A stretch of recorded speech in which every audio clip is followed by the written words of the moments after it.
তুলে নেওয়া হয়েছে। খুলনা টাইগার্সকে হারিয়ে রংপুর রাইডার্সের এমনই মশকরা।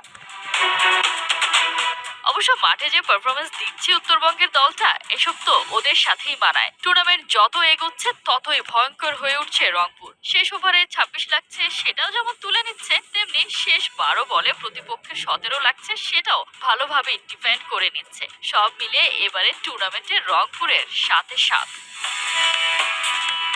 ঢাকা টু সিলেট কত কিছু বদলে গেছে। হোম ভেন্যুতে সিলেট স্ট্রাইকার্সের কেটেছে শনির দশা। ব্যাক টু ব্যাক পেয়েছে জয়ের দেখা। 6 ম্যাচ হেরে সব রেকর্ড বরবাদ করে তুফান চালিয়েছে ঢাকা ক্যাপিটালস। চুক্তি মিটিয়ে বাড়ি ফিরেছেন শাহিন শাহ আফ্রিদি, আর যেতে বেলায় তামিমের সাথে বিবাদে জড়িয়ে একাকার অ্যালেক্স হেলস। সিলেটে গড়ে রান উঠেছে 170 করে, সর্বোচ্চ গিয়ে ঠেকেছে 254-তে। সব মিলিয়ে চাওয়ার চেয়েও যেন বেশি রোমাঞ্চ জমে উঠেছিল সিলেট পর্বে। 2 লেগ শেষে কে দাঁড়িয়ে কোন অবস্থানে।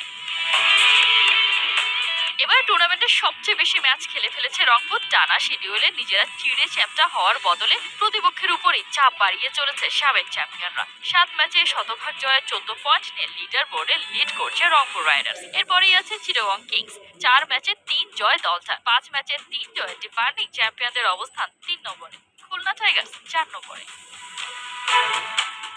এখনো পর্যন্ত টুর্নামেন্টে হয়ে গেছে 5টি সেঞ্চুরি, যার 3টি এসেছে ঢাকার শিবির থেকে। শুরুটা অবশ্য করেছিলেন চিটাগংয়ের উসমান খান। এরপর একে একে লিস্টে ঢুকে যান অ্যালেক্স হেলস, লিটন, থিসারা প্যারেরা, তনজিদ তামিম। এবারের আসরে হায়েস্ট রান গেটারের তালিকায় রাজ করছে লোকাল বয়রা। 251 রান নিয়ে টেবিল টপার সিলেটের জাকির হাসান। চিটাগং কিংসের উসমান খানের রান 249। এরপরই আছেন ঢাকার তামিম, লিটন আর রংপুরের সাইফ হাসান। টুর্নামেন্টে পাওয়ার হিটিং এও টাইগার ব্যাটাররা দেখাচ্ছেন ক্যারিশমা। 15-4 16 ছক্কা নিয়ে টপ 5-এর 1 নম্বর স্পটটা অবশ্য খুশদিন শাহ। 18-4 16 ছক্কা নিয়ে 2 নম্বরে ইয়াসির আলী রাব্বি।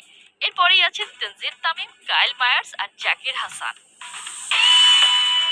ঢাকা ও সিলেট লেগ মিলিয়ে মোস্ট উইকেট টেকারের তালিকার চূড়ায় স্পিড স্টার তাসকিন আহমেদ। 6.72 ইকোনমিতে উইকেট নিয়েছেন 14টা। খুলনার আবু হায়দার রনের উইকেট 11টা। পরেই আছেন তনজিদ তামিম, খুশদিন শাহ আর শেখ মেহেদী হাসান।